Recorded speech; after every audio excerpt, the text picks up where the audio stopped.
We are facing, as I said, a challenge, and it's not. I in the video essay I outline sort of scientific, philosophical, and spiritual issues. We're facing all kinds of challenges, and some of them are already upon us. Just to give, so this will seem relatively trivial, but I want to show how it's already having concrete effect. We don't need models anymore, like for photography. We don't need models anymore. All those people that used to make a living by having us take pictures of them, the vast majority of them, other than the ones that are already famous and have their faces sort of branded, we don't need models anymore. And you might say, well, so what? Well, that's a lot of people.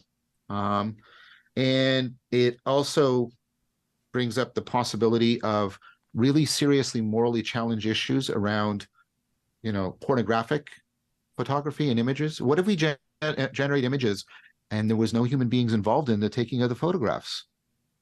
What's the moral status there?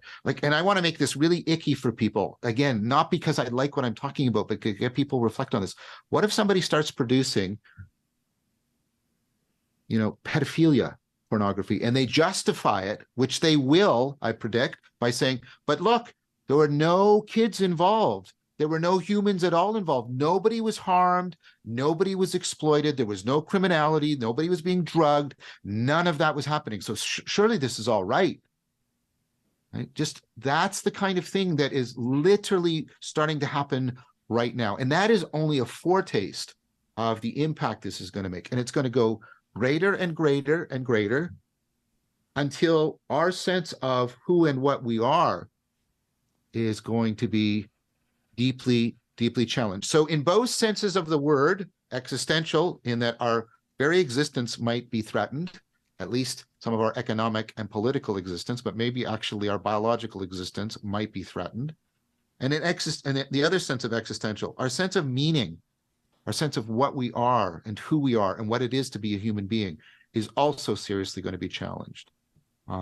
Within, like I say, overwhelming economic and or political. I watched a deep fake video today where they took Ferris Bueller and they removed Matthew Broderick and they put in Arnold Schwarzenegger's face, and it was seamless. It was like, I couldn't tell.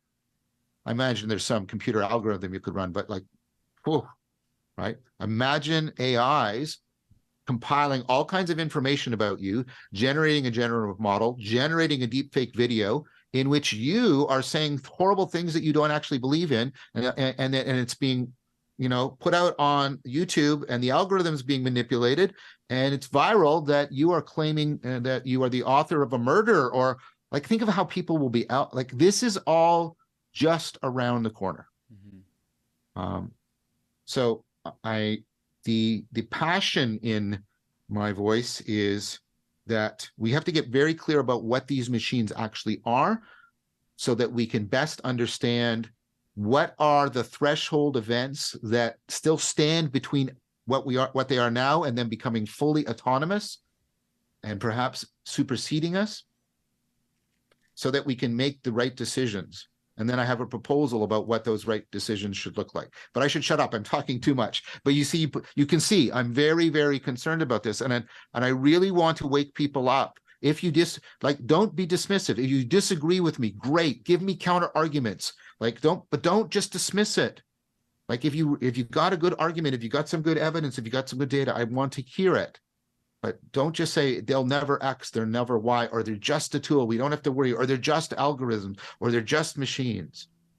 So there. Wow. I mean, first of all, just to put it there, you can speak as much as you can. I love hearing you. This is the whole purpose of the podcast, is to, allow you to express your ideas in full length. And having said that, Professor, I just want to say that I've never thought, I mean, when you put it so starkly, that the fact that models are not necessary anymore, you think about it, right? In a very, but then when you reflect on it, it's like, wow, these people really might be thrown off their industries, and who would have thought models before anyone else, Yeah. Which is Yeah. is a Yeah. fun, it's a fun and also serious detour. We just don't know the externalities of this technology and the aftershocks. We just don't know. Yeah. Yeah. And when you mentioned deep fakes, I recently published a video saying that no one was really talking about the possibility of just anyone using my voice right now, which is uploaded to YouTube, and tracking down any family members or anything, just saying, hey, I'm right now someone's kidnapped me. I need you to Yep. send Yep. money. Yep. These kind of things that, how will my grandma notice if it's my Yes. Yeah, voice or not? exactly. So, Yep. and this is not far-fetched. This, you can see videos of comedians, or in CNBC, this reporter just showed himself interviewing his own deep fake, his own voice, and you can't recognize the difference, like you say. Mm. So these are no sci-fi scenarios, Professor, that you bring out. This is actually serious. And on top of that, you bring the meta layer, which is the sense of identity, which is the sense of Yes. that we're actually facing an existential crisis, which is already previous conversation we've discussed how we've already on a meaning crisis, and now we're adding to that an AI, which will basically challenge our relationship with another intelligent being, which there's no alien, so it's AI, Yeah. Yeah. which is just mind-boggling. How will we relate with another super intelligent species? And so I want to get into this notion that we're just pushing through, right? This is like an automatic thing that we just must embrace. AI is happening. We didn't vote for it with like a literal Yeah. vote, but with voting it with the incentives, which are pretty much money, greed, and also I don't want to give Attention. All the attention we give, right? That's also how we pay for it. attention. And also, I mean, it's not not in a bad way, but the curiosity that we have of searching for who we are.